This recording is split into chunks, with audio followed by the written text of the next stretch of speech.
গোয়া ভারতের দক্ষিণ পূর্বে অবস্থিত এমন একটি জায়গা যেখানে গেলে মনে হয় যে আমরা হয়তো বাইরের কোনো দেশে এসেছি।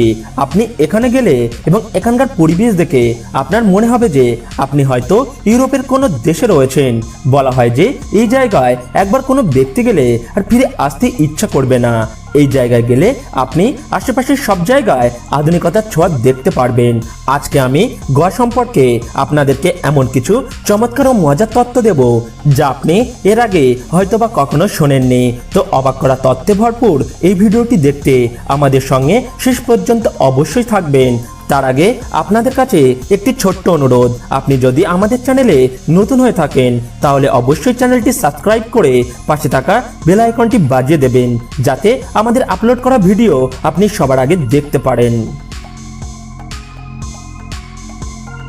বন্ধুরা, গোয়ার ইতিহাস সম্পর্কে জানতে গেলে দেখা যায় যে ভারত যখন ইংরেজদের হাত থেকে স্বাধীনতা অর্জন করছিল তখন তারা গোয়াকে মুক্ত করার ব্যাপারেও তাদের সাথে কথা বলেন, কিন্তু তারা এই ব্যাপারে ভারতের সাথে কোনো রকম কথা বলতে রাজি হয় না এবং তাদের সাথে কোনো রকম সমঝোতা করতেও রাজি হয়নি।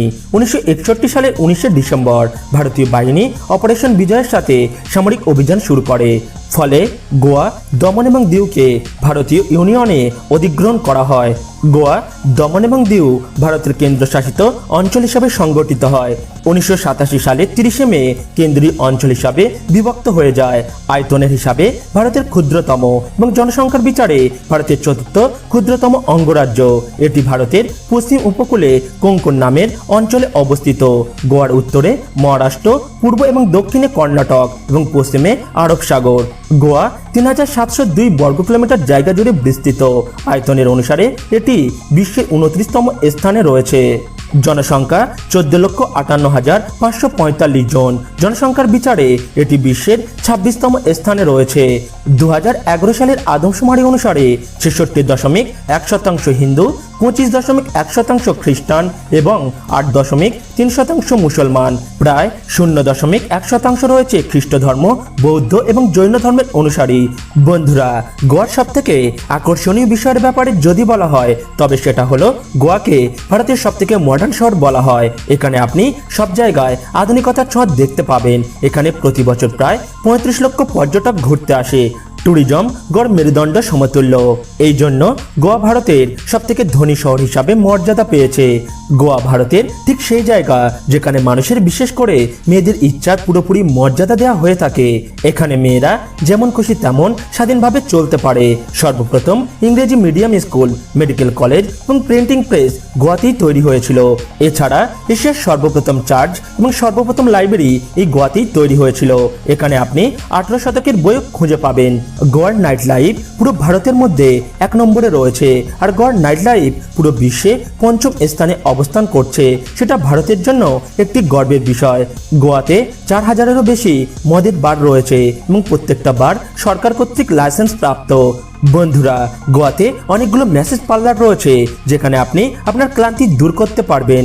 নারিকেল গাছকে গোয়ার পরিচিতি বহনকারী হিসাবে মানা হয়ে থাকে, আর এজন্যই এখানে নারকেল গাছ অনেক বেশি পরিমাণে পাওয়া যায়। গোয়ার রাজধানীর নাম হচ্ছে পানাজি, আর ভাস্কো দা গামা বৃহত্তম শহর। একে গোয়ার ব্যবসায়িক শহরও বলা হয়। বন্ধুরা, গড় 400 বছর ধরে পর্তুগিজদের আয়ত্তে ছিল। ঐতিহাসিক মার্গাল শহরে আজও পর্তুগিজ সংস্কৃতির প্রভাব দেখতে পাওয়া যায়। এই জন্য এখানকার মানুষ আধুনিক জীবনযাপন করতে পছন্দ করে। গোয়ার সমুদ্র সৈকত, উপাসনালয় এবং ঐতিহ্যবাহী স্থাপনাগুলি বিখ্যাত। প্রতি বছর এখানে লক্ষ লক্ষ আন্তর্জাতিক ও আভ্যন্তরীণ পর্যটক বেড়াতে আসেন। বন্ধুরা, গোয়াতে 5টি ভাষা ব্যবহৃত রয়েছে, যেগুলি হচ্ছে কোঙ্কণি, হিন্দি, ইংরেজি, পর্তুগিজ এবং মারাঠি। তবে সেখানকার অফিসিয়াল ভাষা হিসাবে কোঙ্কণিকে বিবেচনা করা হয়। এছাড়া এখানে মারাঠি ভাষার ব্যবহারও বেশ বিস্তর। বন্ধুরা, সাধারণভাবে গোয়াকে মানুষ বিচের শহর হিসাবেই চেনে, কিন্তু এখানকার 33% জায়গা জঙ্গলে ঘেরা। গোয়াতে প্রায় 40-এর কাছাকাছি সমুদ্র বন্দর রয়েছে। এখানে 2টি এমন রয়েছে যেখানে ইন্ডিয়ানদের যাওয়া নিষিদ্ধ। গোয়াতে শিক্ষার হার 88%, যেটা শিক্ষার হারের দিক থেকে পুরো ভারতবর্ষে 4 নম্বর স্থানে রয়েছে। সাধারণত গোয়ার নাইট পার্টির জন্য সারা ভারতবর্ষ বিখ্যাত। নাইট পার্টির সাথে এখানে আপনি বিভিন্ন ধরনের নেশাদ্রব্য খুবই কম মূল্যে পাবেন। আপনি আপনার প্রাণ খুলে খেতে পারবেন, এনজয় করতে পারবেন। গোয়াকে দুই ভাগে বিভক্ত করা হয়, যেটাকে উত্তর ও দক্ষিণ গোয়া হিসাবে চেনা যায়। 11টি সাব ডিভিশন, 70টি শহর এবং 334টি গ্রামে বিভক্ত করা হয়েছে। ভাত এবং মাছ গোয়াতে সবচেয়ে বেশি পছন্দের খাবার। এছাড়া নারকেল তেলের সাথে মিক্সড মশলা আর সিরিয়ার সব খাবারই বেশি পরিমাণে ব্যবহার করা হয়। এশিয়ার সবথেকে বড় চার্চ গোয়াতেই রয়েছে। এই চার্চ 225 ফিট লম্বা এবং 121 ফিট চওড়া। বন্ধুরা, এখানে আপনারা অনেক বেশি সংখ্যক বাইক চালক দেখতে পাবেন, যাদেরকে পাইলট বলা হয়, আর আপনি এই পাইলটের সাহায্যেই আপনার গন্তব্যে পৌঁছাতে পারবেন। গোয়াতে লবণ, চুন, বক্সাইট এবং ম্যাঙ্গানিজ ও সিলিকন সহ অনেক প্রাকৃতিক সম্পদ পাওয়া যায়। গোয়ার জাতীয় ফুল হলো জেসমিন, জাতীয় পাখি বুলবুল এবং জাতীয় পশু গরু। এমনিতে তো পুরো ভারতে ক্রিকেট খেলা খুব পছন্দ করা হয়, কিন্তু গোয়াতে সবথেকে পছন্দের খেলা হচ্ছে ফুটবল। গোয়াতে দুটো রেল লাইন আছে, একটা বিদ্যুৎ দ্বারা চালিত আর একটি কয়লা দ্বারা চালিত। গোয়ার সমুদ্র বন্দর থেকে প্রতি বছর 700 মিলিয়ন টন লোহার এক্সপোর্ট করা হয়, যেগুলি বেশিরভাগ জাপান এবং কোরিয়াতে যায়। বড় লোকেরা ভারতীয় হওয়া সত্ত্বেও পর্তুগালে যাওয়ার জন্য পাসপোর্ট করতে পারে, আর পর্তুগালের এই পাসপোর্টের মাধ্যমে তারা বিশ্বের 172টি দেশে বিনা খরচে ভ্রমণ করতে পারে। আর সেই সব মুসলমান যাদের রেজিস্ট্রি গোয়াতে হয়েছে, তারা একজনের বেশি বউ তাদের সঙ্গে রাখতে পারবে না।